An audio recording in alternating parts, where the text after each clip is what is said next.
अपने सभी संस्कृत मित्रों को डॉक्टर देवेंद्र का प्यार भरा नमस्कार। मित्रों, स्वागत है आपका अपने इस YouTube चैनल पर।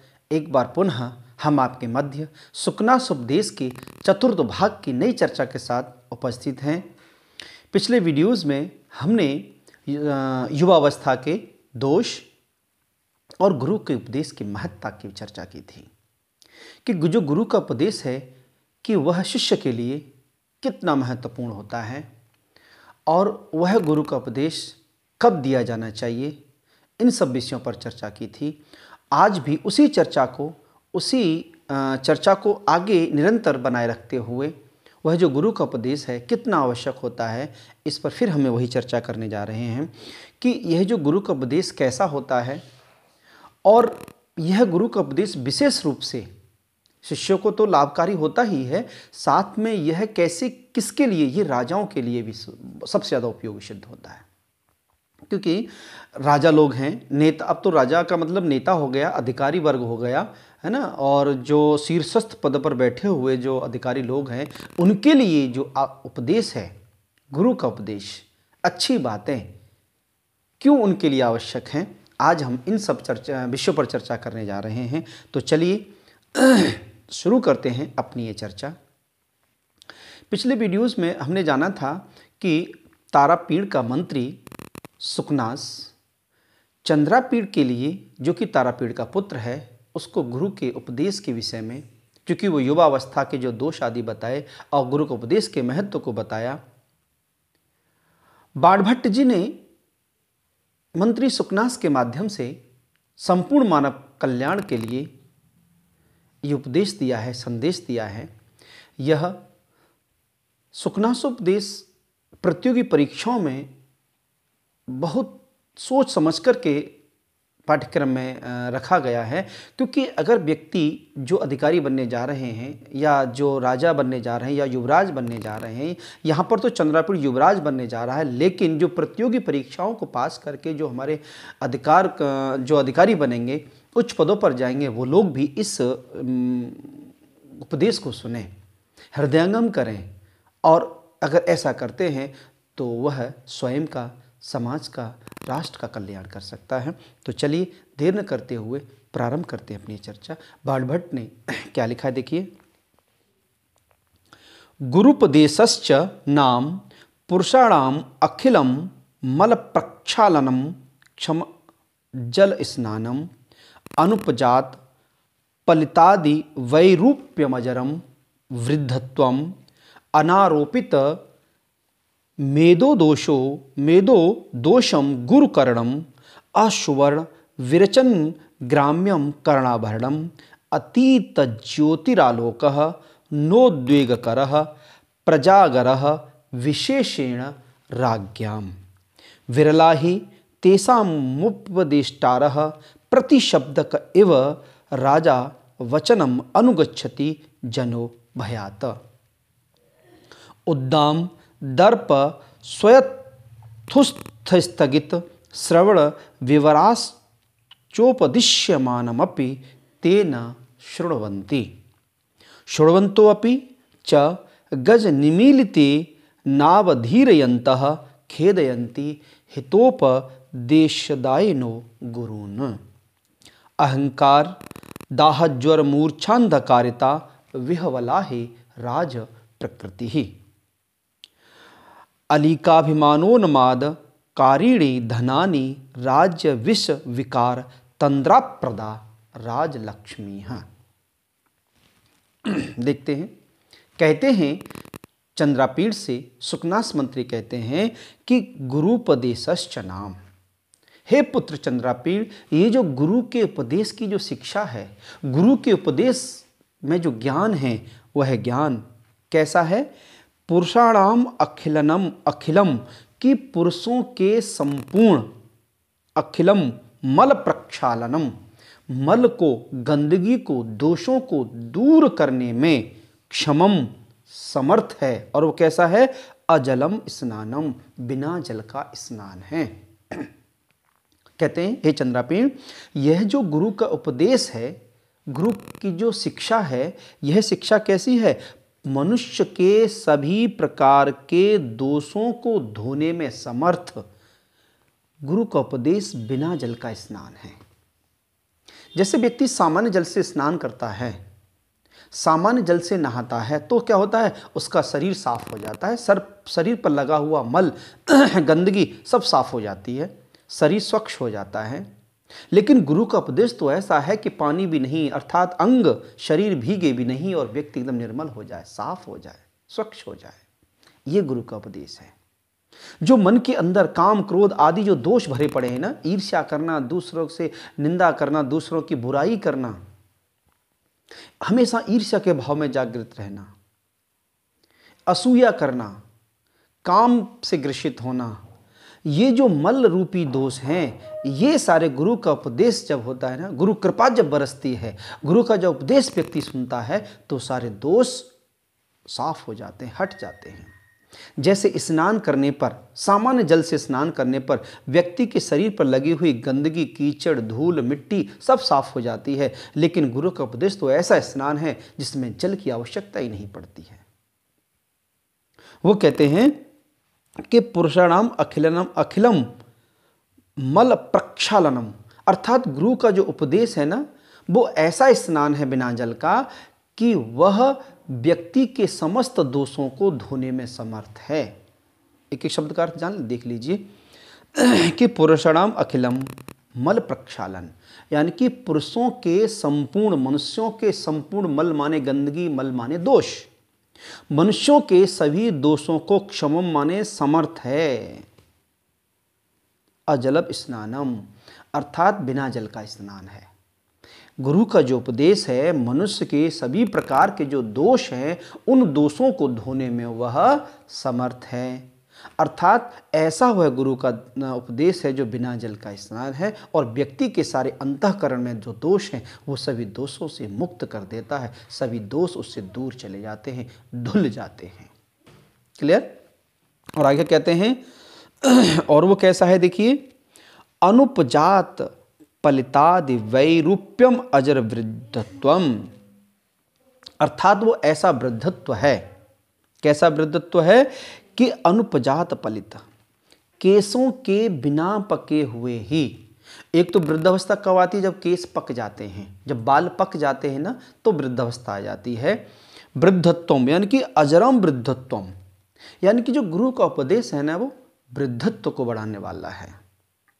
केसों के पकने के बाद जो वृद्धत्व आता है ना, वो तो उम्र के हिसाब से आता है, लेकिन गुरु के उपदेश से तो बिना वृद्धावस्था के ही वृद्धत्व को प्राप्त कर लेता है। मतलब बिना वृद्धावस्था के ही, वृद्धत्व का मतलब क्या होता है, गौरव को प्राप्त कर लेता है, वो ऊंचाइयों को प्राप्त कर लेता है।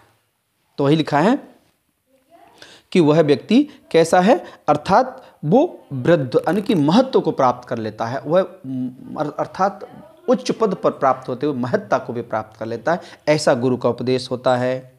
और क्या लिखा है, अनारोपित मेद दोषो गुरु करणम, और जो गुरु का उपदेश की महत्ता देखिए, गुरु का उपदेश कितना दिव्य होता है।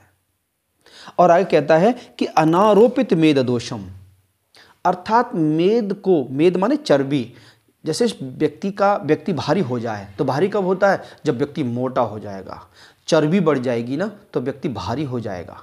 लेकिन गुरु का उपदेश तो ऐसा है कि बिना चर्बी के भी व्यक्ति कैसा होता है, गुरु करणम, मतलब गौरव प्रदान करने वाला। अर्थात वो गुरु का उपदेश जो है बिना चर्बी के भी भारी, मतलब वजन, वैल्यू, गौरव बढ़ाने वाला होता है। ऐसा होता है गुरु का उपदेश। कैसा था गुरु का उपदेश, कि जो गुरु का उपदेश है, वह गुरु का उपदेश अनारोपित मेद दोषम, अर्थात बिना मेद, बिना चर्बी के दोष के, भारी होगा व्यक्ति, चर्बी होगी तब, लेकिन बिन गुरु का उपदेश तो कैसा है, बिना चर्बी के, बिना मेद के, दोष के भी, अर्थात मेद नहीं है, चर्बी नहीं है, लेकिन फिर व्यक्ति को भारी, यानी कि वजन बढ़ा। कहते हैं ना कि उसका तो वजन ज़्यादा है, मेरी बात के तो कोई सुनता ही नहीं, मेरी बात में कोई वजन नहीं, लेकिन हाँ उसकी बात में वजन है, उससे ये बात कहलवा दो, यानी कि उसके महत्व को बढ़ा देता है गुरु। ऐसा गुरु का उपदेश है। और क्या कहते हैं, लिखा है देखिए, असुवर्ण विरचनम ग्राम्यम कर्णाभरणम, और गुरु उपदेश कहता है कि गुरु का उपदेश कहता है असुवर्ण विरचनम, अर्थात सोने से न ही बना हुआ होता है। सोने से न बना होने पर भी अग्राम्यम, अर्थात सुंदर, कर्णाभूषणम, कान का आभूषण है। कान का आभूषण क्या होता है? अच्छे शब्द होते हैं या गोल्ड का बना हुआ कोई आभूषण। लेकिन कान की सुंदरता किससे बढ़ती है? अच्छे शब्दों को सुनने से। जैसे हाथों की सौंदर्य किससे होता है? दान करने से। मुख की सुंदरता है किससे? सद्वाणी से, अच्छा बोलने से। उसी प्रकार कान की सुंदरता भी है अच्छे शब्दों को सुनने से। तो गुरु के जो वचन है, गुरु की जो वाणी है, वो सोने की नहीं है, अर्थात स्वर्ण के आभूषण नहीं है, सोने से नहीं बने होने पर भी कान की सुंदरता को बढ़ाने वाला होता है गुरु का उपदेश। ऐसा गुरु का उपदेश होता है। और क्या लिखा है? अतीत ज्योति आलोकः। क्या बात कह रहे हैं? अतीत ज्योति आलोकः। अतीत ज्योति अर्थात उसमें लौ नहीं है लेकिन प्रकाश है। लौ जानते ना, जिसमें धुआं उठता है, उस तरह की लौ नहीं है गुरु के ज्ञान में। गुरु के उपदेश में ज्योति रहित, लौ रहित प्रकाश है वो गुरु का उपदेश। वही कह रहे हैं कि गुरु उपदेश कैसा है? गुरु उपदेश अतीत ज्योति आलोकः, अर्थात वह ज्योति रहित, लौ रहित प्रकाश है।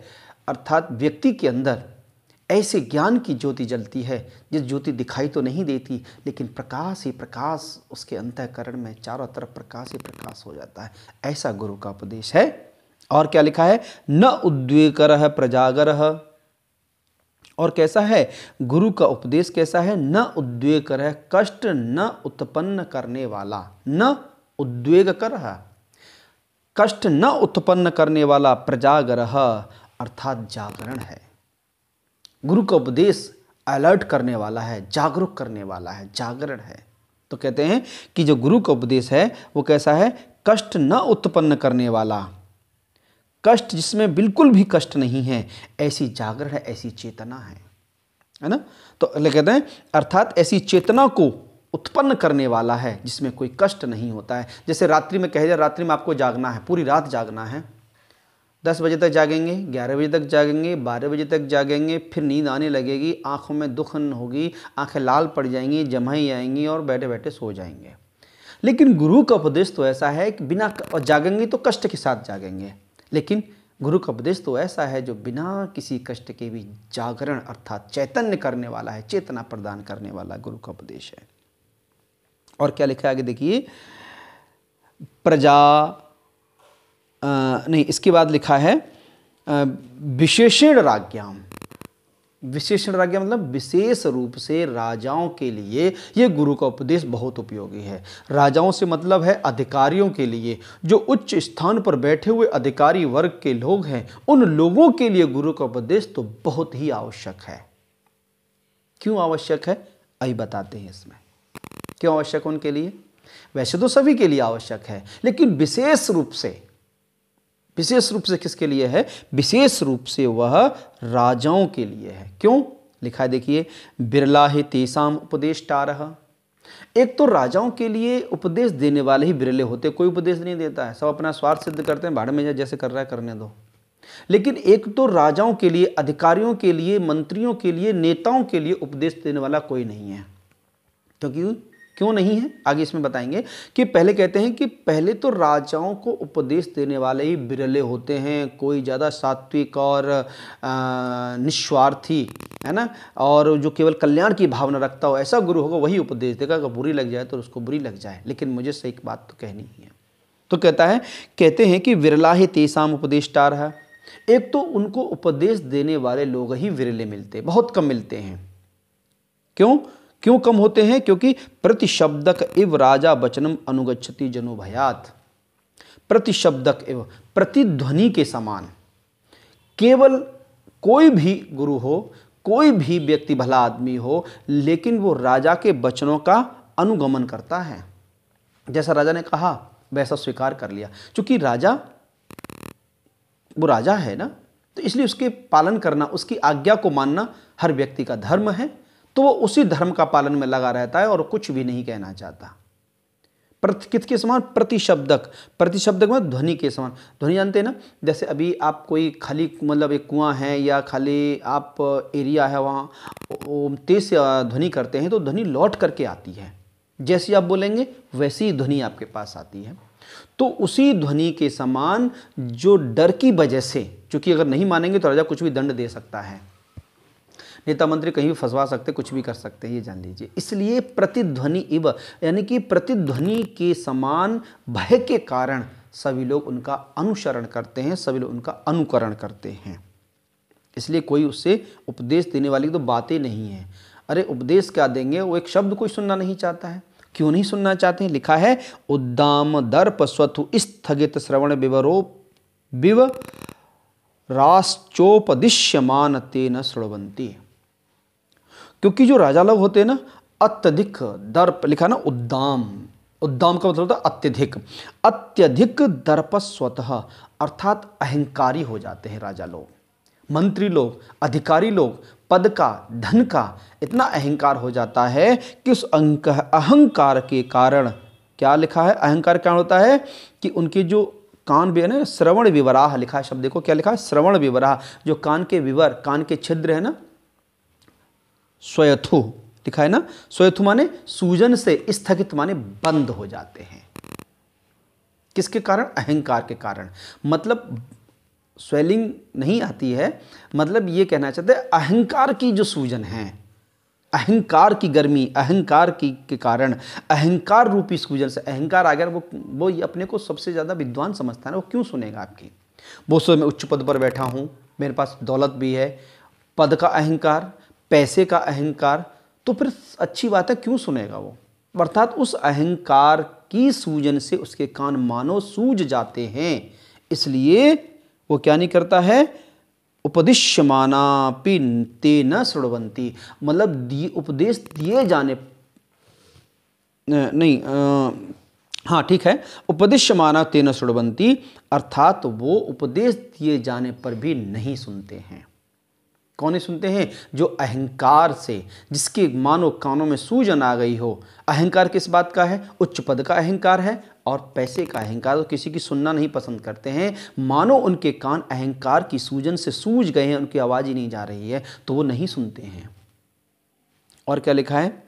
और अगर कोई सुनाए भी, उनको सुनाना भी चाहते हैं तो क्या होता है? लिखा है शृण्वन्तोऽपि च गज निमीलिते अवधारयन्ति खेदयन्ति हितोपदेशदायिनो गुरून्। अगर कोई कहे, चलिए कोई गुरु आ गए उनके और कहने लगे बेटा ऐसा मत करो, तुम ये गलत कर रहे हो, है ना, तुम ऐसा नहीं करना चाहिए। अब गुरु से चलो कुछ नहीं कह पा रहा, सुन तो रहा है। वह लिखा है कि शृण्वन्तोऽपि, सुनने पर भी, अगर कोई सुन भी रहा है, सुनते हुए भी क्या कर लेता है? गज निमीलिते, जैसे हाथी होता है ना, आंखें बंद करके कुछ भी कहो कोई फर्क नहीं पड़ रहा और अवहेलना करता रहता है। ऐसे ही गज निमीलिते वधारयन्तः, अर्थात गज निमीलिते अर्थात हाथी के समान उनके उपदेशों की अवहेलना करते हुए खेदयन्ति हितोपदेश, तो जो हितकारी कल्याणकारी जो उपदेश दे रहे गुरु हैं ना, उनके उपदेशों की अवहेलना करता है। खेदयन्ति गुरून्, उन गुरुओं को दुख देता है। कौन? जो अहंकारी व्यक्ति है। पहले बता दिया कि अहंकारी व्यक्ति को तो सुनता ही नहीं है। अगर सुन भी लिया, मानो सुन भी लिया, तो वो हाथी मत वाले, जैसा हाथी होता है ना, हाथी आंखें बंद करके केवल सिर हिलाता रहता है, कोई प्रभाव नहीं पड़ता है, उसी प्रकार उस पर भी कोई प्रभाव नहीं पड़ता है। और उसके जो गुरु हैं, उसका जो भला चाहने वाले लोग हैं, उनको क्या करता है? खेदयन्ति हितोपदेशदायिनो गुरून्, हित कल्याणकारी उपदेशों को देने वाले गुरु को वो व्यक्ति दुखी करता है। और क्या लिखा है? और लिखा है देखो, अहंकार दाह ज्वर मूर्छा अंधकारता, अहंकार की के अंधकार, अहंकार दाह ज्वर, अहंकार रूपी ज्वर, अहंकार रूपी जो दाह ज्वर है, अर्थात जो बुखार है, उससे उत्पन्न जो मूर्छा है ना, वो मूर्छा कैसी है? लिखा है मूर्छा अंधकारता व्यवला है राज प्रकृति ही, अर्थात जो राज पर राजाओं की जो बुद्धि है वह बड़ी व्याकुल हो जाती है अहंकार की मूर्छा से। वही लिखा है अहंकार दाह ज्वर मूर्छा अंधकारता, अर्थात अहंकार रूपी ज्वर, अहंकार रूपी ज्वर की जो मूर्छा है, अहंकार ज्वर मूर्छा, अर्थात उस मूर्छा से अहंकार रूपी जो ज्वर, अहंकार जो रूपी दाहक ज्वर है, अर्थात जो बुखार है, उस पर उत्पन्न मूर्छा है, वो व्यक्ति को क्या कर देती है, एकदम बेहवला राज प्रकृति, अर्थात उसको अंधा बना देती है, उसको विवेकहीन बना देती है। क्योंकि जैसे मूर्छित व्यक्ति कुछ नहीं दिखाई देता है, ऐसे अहंकार की गर्मी से उत्पन्न अहंकारी व्यक्ति को भी कुछ नहीं दिखाई देता है, उसकी बुद्धि भ्रष्ट हो जाती है, विवेकहीन हो जाता है। उसी प्रकार राजा की जो बुद्धि है, जो कैसे राजा की, जो अहंकारी राजा की बुद्धि, वो भी बेहवल हो जाती है, उसका स्वभाव एकदम विवेकहीन हो जाता है। और लिखा है अलीका, अलीकाभिमानोन्माद कारिणे, अलीका मिथ्या, लिखा है अलीकाभिमान उन्माद कारिणे, अर्थात धन से व्यक्ति क्या होता है, मिथ्या अभिमान हो जाता है। धन संपत्ति राजाओं को अर्थात मिथ्या अभिमान से उन्मत्त कर देती। धन संपत्ति राजाओं के लिए, मंत्रियों के लिए, सबके लिए है कि धन संपत्ति मिथ्या अभिमान को उत्पन्न करती है ना। लिखा है ना अलीका अभिमानोन्माद हानि, अर्थात धन संपत्ति झूठा अभिमान उत्पन्न करती है। राज विश्व विकार तंदा राज लक्ष्मी, और जो राज लक्ष्मी है, जो राज वैभव है, राज्य दौलत है, लक्ष्मी है, वह व्यक्ति को क्या कर दिया, राज विश्व विकार तंद्रा, राज रूपी विश्व से उत्पन्न जो विकार के कारण उस व्यक्ति को तंद्रा उत्पन्न कर देती है, आलस्य उत्पन्न कर देती है। तंद्रा जानते हैं ना, जैसे तंद्रा होती है, व्यक्ति न तो जागता है न सोता है, अर्थात आलस्य आता है उसे, तो इस प्रकार का भाव उसके हृदय में उत्पन्न करती है, ऐसी राजलक्ष्मी होती है। तो यह गुरु का उपदेश है, व्यक्ति को, राजाओं को, अधिकारियों को, मंत्रियों को, सभी को श्रवण करना चाहिए। तो लिखा है, दोबारा से एक बार देखेंगे, गुरुपदेशस्य नाम पुरुषाणाम अखिलम, अर्थात जो गुरु का उपदेश है, गुरु की शिक्षा है, वो सभी मनुष्यों के लिए कैसा है, सभी प्रकार के दोषों को धोने में, सभी प्रकार के मलों को धोने में सक्षम, बिना जल का स्नान है। अनुपजात पालितादि वैरूप्य रुद्धत्वम, और बिना वृद्धावस्था के, बिना केशों के पके हुए ही वह महत्ता को, वृद्धत्व को बढ़ाने को, मतलब बिना वृद्धावस्था के ही, बिना उम्र पके होने के कारण वह ज्ञान प्रदान करके उसकी महत्ता को बढ़ाने वाला है गुरु का उपदेश। अनारोपित मेद दोषम गुरु कर्णम, अर्थात जो गुरु का उपदेश है वह चर्बी को बिना चढ़ाए हुए ही, अर्थात अत्यधिक चर्बी, अत्यधिक स्थूलता को न प्रदान किए हुए भी वह भारी, अर्थात गौरव, अर्थात उसके वजन, उसके महत्व को बढ़ाने वाला है। असुवर्ण विरंचन ग्राम्य कर्णाभरणम, और यह गुरु का उपदेश ऐसा है कि बिना सोने का बना हुआ होने पर भी कर्ण का आभूषण है। अतीत ज्योति आलोक, और यह बिना लौ का प्रकाश है। गुरु का उपदेश कैसा है, बिना लौ का प्रकाश है। न उद्वेग रह प्रजागर, और बिना परेशानी के, बिना व्याकुलता को उत्पन्न किए ही यह जागरण कराने वाला है, अर्थात चेतना प्रदान करने वाला है, चैतन्य प्रदान करने वाला है। बिरला विशेषण राज्ञाणाम, विशेष रूप से राजाओं के लिए, सभी के लिए है पर विशेष रूप से राजाओं के लिए है। बिरला है तेषाम उपदेष्टारः, एक तो राजाओं के मुश्किल से ही उपदेश देने वाले होते हैं, अर्थात राजा को कोई उपदेश देना नहीं चाहता है, केवल क्या करते हैं, प्रत शब्द के राजा नाम वचनम अनुगच्छति जनो भयात, क्योंकि मनुष्य व्यक्ति क्या करते हैं, राजा के भय के कारण केवल उनके वचनों का अनुसरण करते हैं, जैसा राजा कहता है वैसा वो तुरंत करने लग जाते हैं। भयात श्रवंतो उद्दाम दर्प स्वते स्थिति विवरोश्चापो दृश्यमान तीर्ण श्रवंती, और जो अहंकार होता है, अत्यधिक अहंकार के कारण मानो उन अधिकारियों के, उन राजाओं के कानों मानो अहंकार की सूजन आ जाती है, वो गुरु के उपदेश को सुनना ही नहीं चाहते हैं, है ना। और श्रवंतोपि, और कुछ राजा लोग अगर सुन भी लेते हैं तो वह गज निमीलिते अवधारयंती, गज निमीलितेन अवधारयंती खेदयंती हितोपदेशदायिनो गुरुन्, अर्थात वह सुन भी लेते हैं तो मतवाले हाथी की तरह कान बंद करके वो केवल सुनते तो रहते हैं लेकिन उसको फॉलो नहीं करते, उसको स्वीकार, उसको हृदय में धारणा नहीं करते हैं। और ऐसे फिर गुरु जो उपदेश देने वाले होते हैं, कल्याण की जो बातें बताने वाले, तो वो अत्यधिक दुख में अपने को समय को व्यतीत करते हैं, अर्थात बहुत दुखी होते हैं। और अहंकार दाह मूर्छा, और अहंकार से उत्पन्न जो ज्वर, अहंकार रूपी ज्वर से जो उत्पन्न मूर्छा है व्यक्ति को अंधा बना देती है, अर्थात विवेकहीन कर देती है, उसे कुछ दिखाई नहीं देता है, ऐसा उसका स्वभाव हो जाता है, उसके स्वभाव को कर देती है। अलीका विमानो उन्माद कर धनानी, और जो धन है वह व्यक्ति को क्या कर देता है, अत्यधिक मिथ्या अभिमानी, झूठा अहंकारी बना देता है, क्योंकि वास्तव में तो उसका धन उसका है ही नहीं, लेकिन फिर भी वह मिथ्या अहंकार करता है, फिर भी वह झूठा अभिमान करता है। राज्य विश्व विकार तंद्रा, और राजलक्ष्मी, और जो राजलक्ष्मी है वह राजरूप विष के विकार से उत्पन्न दोष को उत्पन्न करके उस व्यक्ति के अंदर आलस्य, उस व्यक्ति के अंदर तंद्रा को उत्पन्न कर देती है। ठीक है, थैंक यू दोस्तों, थैंक यू मित्रों, बहुत बहुत धन्यवाद। उम्मीद करता हूँ कि मेरा ये प्रयास, मेरा ये चर्चा कुछ अगर सार्थक सिद्धि होगी तो मैं समझूंगा कि मेरा ये प्रयास सफल रहा है। अगर मेरी ये चर्चा, मेरा ये प्रयास किंचित मात्र भी अगर सफल होता है तो मुझे लाइक कमेंट ज़रूर करिएगा। तब तक के लिए धन्यवाद, नमस्कार।